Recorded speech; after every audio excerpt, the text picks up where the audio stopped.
This is Townsquare Sunday. Community Connections Incorporated has been serving people with disabilities and intellectual challenges for almost 35 years, providing some valuable programs for individuals and families. Their service area runs from Fall River to Cape Cod, and it's safe to say they play a big part in the lives of hundreds of people almost every day. Joining us to speak about Community Connections is their president and CEO, David Botting, and Kathy Ferreira, who is a service coordinator for the offices right in our area here, Fairhaven and Wareham, and where else, Kathy? And the Mashpee location. Okay. So welcome to you both. Thank you. Thanks for inviting us to stop by and share our story this morning. Now, David, I don't think you were with Community Connections in 1985 when it started. I was not. But was there... I know there was a need. I mean, I understand the problems here, but there was a need for these type of agencies for younger children, perhaps, but also people over 22. Correct. Which is really... And that's the primary population we serve is adults with intellectual disabilities and other disabilities. Back in 1985, our founder and president, Donna Sebecki, created the agency to address the need that was out there in the community to serve these individuals that were not getting the services that we felt that they deserved. Now, Massachusetts, more progressive than most, I think. Certainly in the mid-'70s, the Massachusetts legislature passed Chapter 766, which at that time was a landmark special education law, covered school-age youngsters till the age of 22. But again, there's that question, what happens after 22, and that's where Community Connections comes in. Really, to think about having a special education law that covers kids through the age of 22, and then there's nothing, that's pretty frightening. And it's frightening for families Sure. who have children of that age, and what do they do and where do they turn? And that's where Community Connections and other agencies like ours come into play with the different services that we do provide. All right. How many folks do you serve? We currently serve over 750 individuals. And Kathy, in southeastern Mass, how many folks do you serve? We serve a little over 400 in southeastern Mass. Okay. All right. So That doesn't cover the Cape. that doesn't cover the Cape. Right. Okay. Now, some of those cases may be relatively easy, others more complex, more difficult. I confess, we are neighbors to Community Connections here at the radio station. And, there are cases that are more difficult and more complex. But you haven't shied away from that. You don't say, hey, we can't do that. Is there a philosophy behind that? So I think the core of what Community Connections does is we individualize all the services and support. So we look at each individual and we look in terms of what their goals are, what their hopes and dreams are, and then we craft the activities and the supports and services that we provide for them around the individual. And you're absolutely right. There is a range of skill sets of individuals that we serve. But our goal is to look at each one individually and focus on what it is that their goals are and what they'd like to achieve. How many locations do you have? We have 8 locations. Total of 8 locations. We've got 3 in Fall River. We've got the Fairhaven, Wareham, Plymouth, and then Mashpee and Yarmouth on the Cape. Do they all do the same thing, or do they, in some of these places, they're specialized services offered? So we offer a variety of programs, but our core group, there's 4 kind of core basic programs that we offer. The first one is day habilitation, and this is where during the day our clients come to us, and again, this is where they work on their hopes, their dreams, their goals, and we design activities around what it is that they want to do. That's the Day Hab program. The second program that we offer is our employment services. So employment services is about, finding appropriate and meaningful employment for the clients that we serve and matching them up with employers in the area that are looking for that extra help. The third program we offer is transportation. Transportation primarily in getting the clients to our programs and at the end of the day back home. You may have seen our white vans out and about in the area. Certainly here in the parking lot, you'll see them as well. And then the fourth program is our individual support program. And this is providing direct support for individuals who are trying to live independently, but may need that little bit of extra help. So those are the four core programs. So each of the locations is different in terms of exactly what services they offer. For example, our employment service is in our Hartwell site there in Fall River, and we have one at our Yarmouth site on the Cape. How much work do you do with family members? How much? Because it's one thing to care for someone's child, to obviously put them in a program and get them involved, and hopefully do all the things you've just outlined. Find a job, hopefully live independently at one day. That's a wonderful thing. But family members have to buy in as well. They do.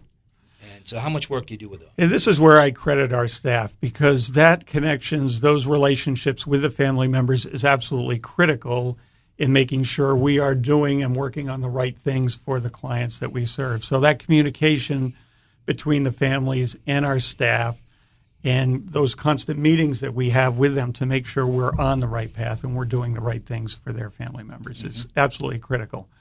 But one thing that we've been talking about lately is we would like as an agency to get more involved in advocacy and education.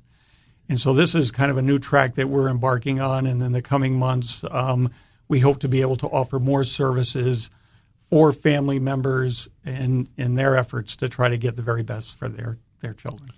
It's it's a tough challenge. Advocacy is a very difficult thing for many people to wind their way through, whether it's dealing with individual plans or state government. It's an enormous maze sometimes, especially with younger kids who have individual plans in schools.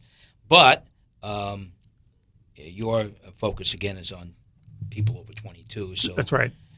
It's a little bit different, but still the same. Well, not that much. Jim, you alluded to it earlier when you talked about what happens when they turn 22 and where do those folks go. And we feel we could play a role here in trying to get that information out so that family members are not at the end of their rope and kind of searching, what do I do now, that we can prepare them better.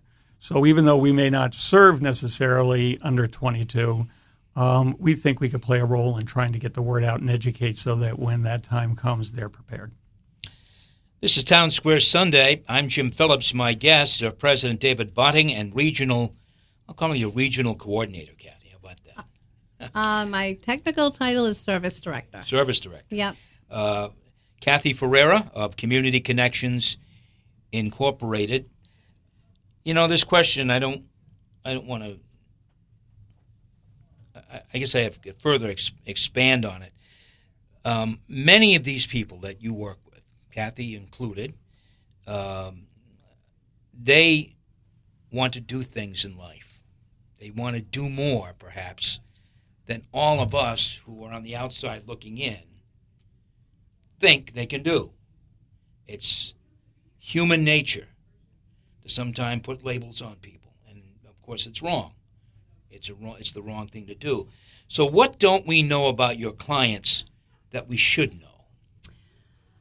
Our clients are very actively involved in their own lives and in their own dreams.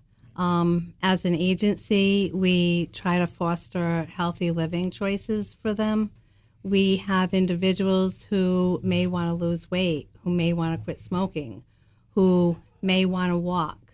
And it's our responsibility and our job to try to help them achieve those dreams that they want to aspire to.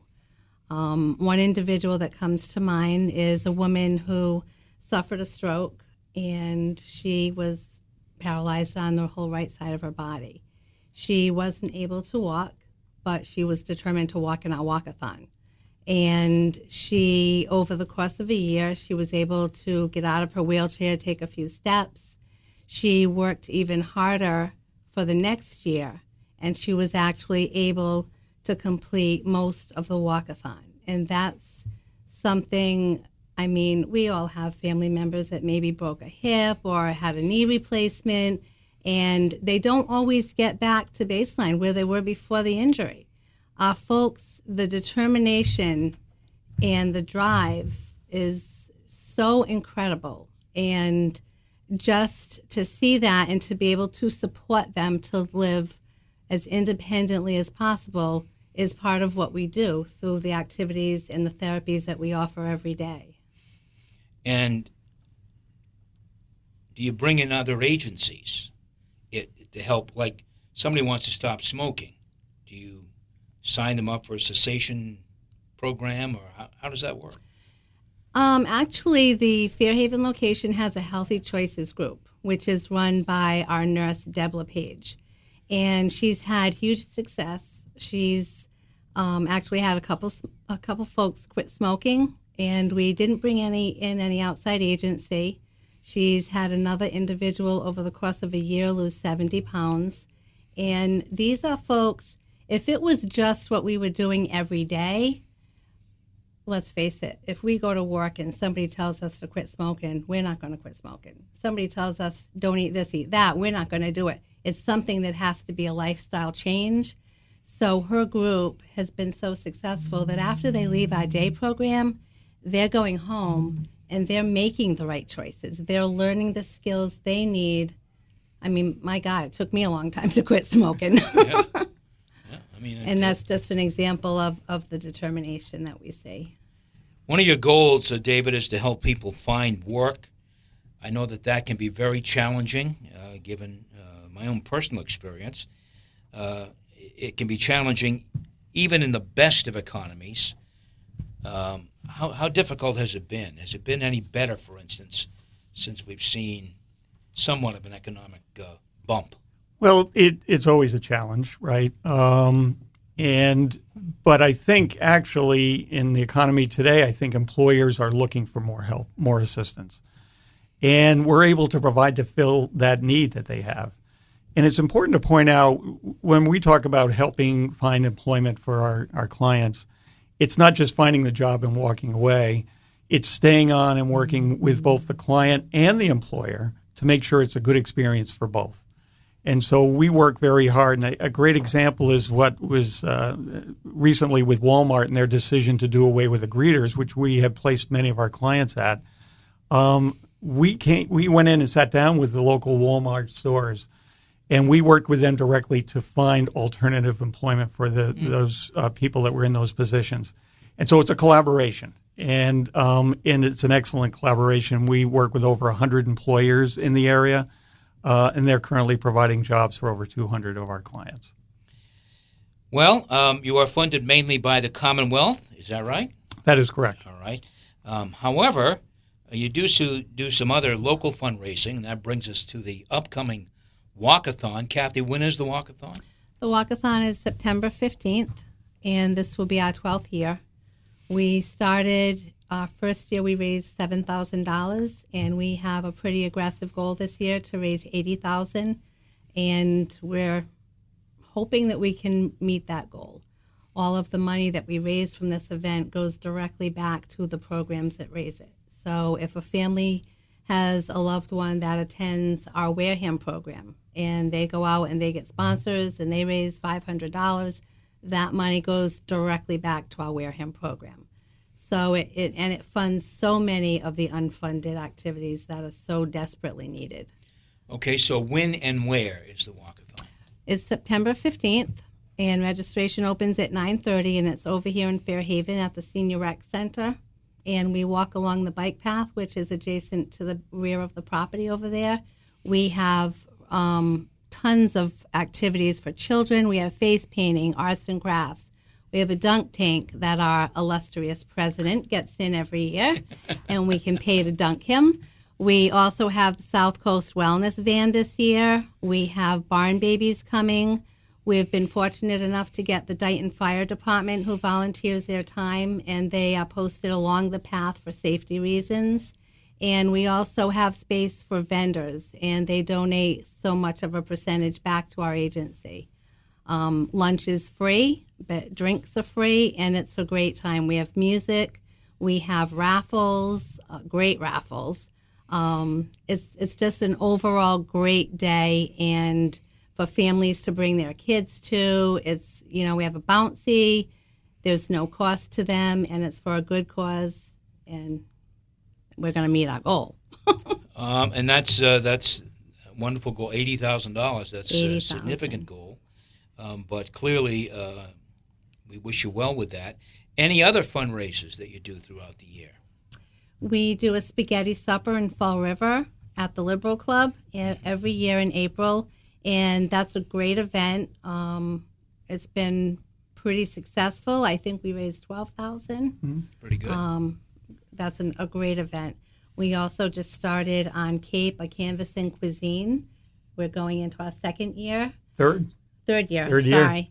And that's also a great event to attend. The art is artwork done by some folks in our programs that they donate to the event, and it raises a lot of money. Dave can probably speak a little more to that. And folks, you might say, well, gee, they're funded by the Commonwealth. Why do they need to do this fundraising? Well, it's for the extras that you probably don't see. Yes. For job coaching or all kinds of things. Give me some examples. Special therapies. Some of the items that we've been able to fund through our fundraising efforts is we have a sensory swing over in the Fairhaven location. An individual who has extreme anxiety just cannot find any way to relax. That sensory swing has been so beneficial to him. He's now able to be calm and, interact with his peers. Whereas if we didn't have the extra money to purchase it, it would make it very difficult. Is there a website where people can sign up for the Walkathon? Yes, there is. It's communityconnections.org/walk. Okay. My thanks to David Boating and Kathy Ferreira of Community Connections Incorporated. Thanks very much for coming in, and good luck with the Walkathon. And I know you're going to continue to be great neighbors with us here. So thanks. Thank you very much. Jim. All right. Townsquare Sunday. We'll be right back. Don't go away.